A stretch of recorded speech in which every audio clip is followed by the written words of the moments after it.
Hej folkens. Dagens emne er ærtebølletiden.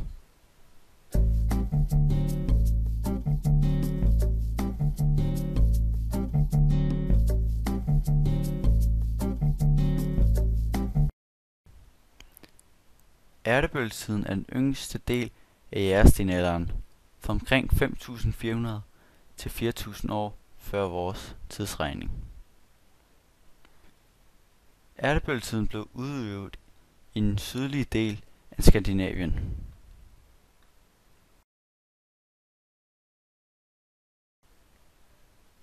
I ærtebølgetiden havde man en køkkenmødding.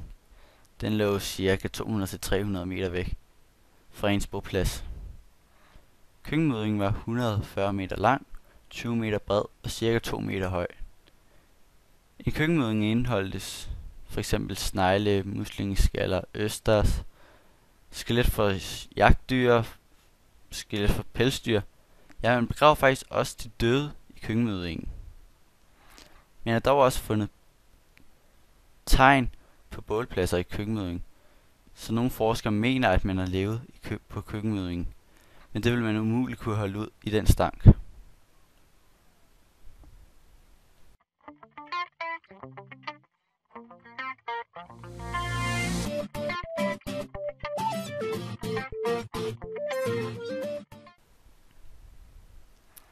I ærtebølgetiden holdt man op med at flytte så tit.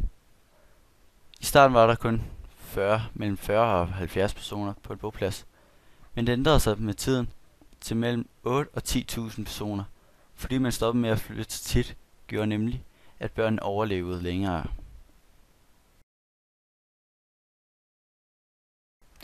Måske burde man kalde ærtebølgetiden for fiskeritiden, fordi det meste af ens mad kom faktisk fra fiskeri. Ikke kun fisk, men også sæler, alt hvad man kunne fange ude i havet.